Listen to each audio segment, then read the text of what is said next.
We are from School of Engineering and Technology Department, and welcome to our lab experiment. Let's enjoy and learn!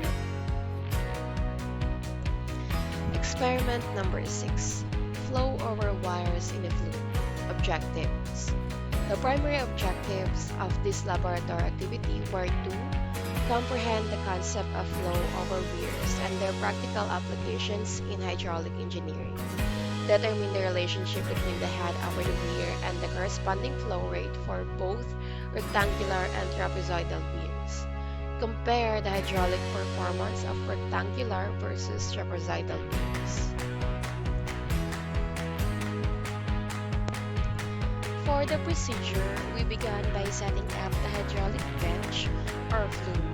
This involved familiarization with its operation, including learning how to activate and adjust the discharge or the flow rate of the system. Our experiment focused on two types of weirs, which are rectangular and trapezoidal. We conducted 2 trials for each weir type. We started by installing the rectangular weir into the flow.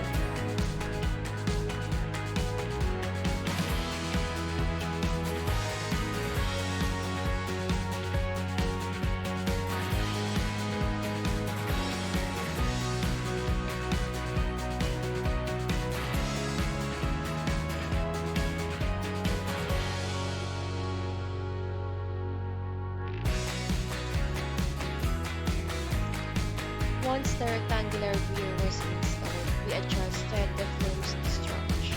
For each selected discharge setting, we precisely measured the head, which is the height of the water level above the weir crest.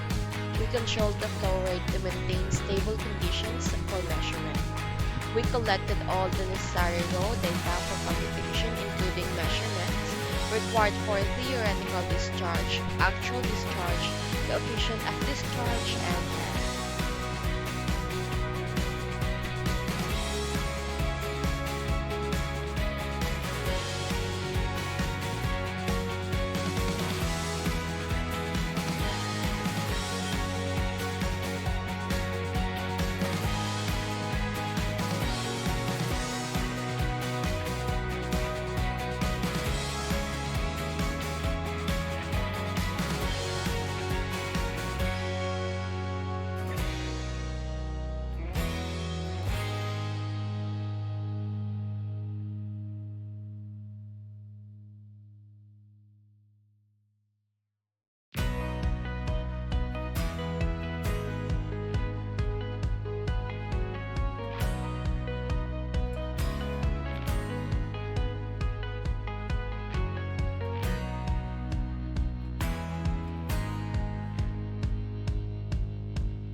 Upon completion of the rectangular weir trial, we replaced it with the trapezoidal weir.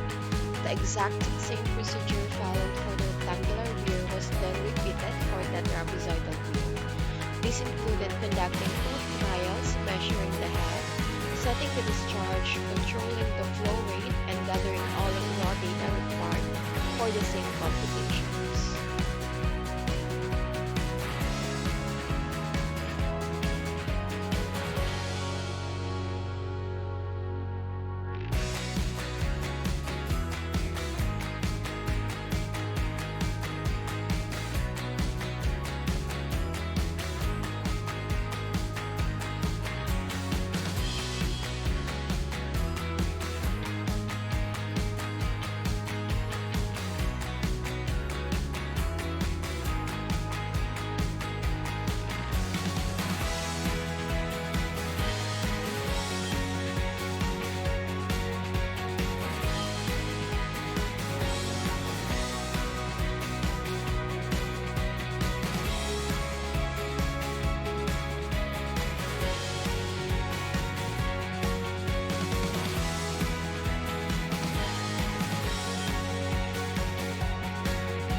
data and result. After successfully conducting the experiments and collecting all the desired raw data for both the rectangular and trapezoidal beams, we proceeded to compute all the derived results. These computations included calculating the actual discharge, theoretical discharge, coefficient of discharge, and analyzing the relationship between the head over the weir and the flow rate. The comprehensive analysis of these results allow us to understand the unique characteristics of each weir type and critically to compare their performance. This comparison helps us to identify the specific differences in how each weir handles water flow under varying conditions.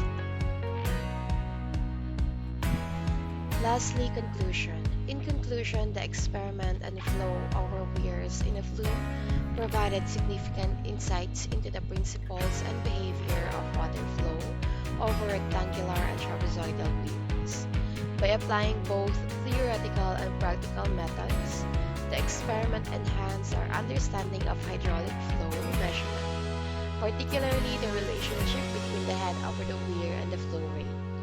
Through hands-on application of the formulas and precise use of laboratory equipment, such as the point gauge, hydraulic bench, and different weir notches, we were able to determine the actual and theoretical flow rates and calculate the coefficient of discharge for both type of weirs. This activity improved our skills in the experimental procedures, data analysis, and fluid measurement techniques, laying a strong foundation for future hydraulic studies and real-world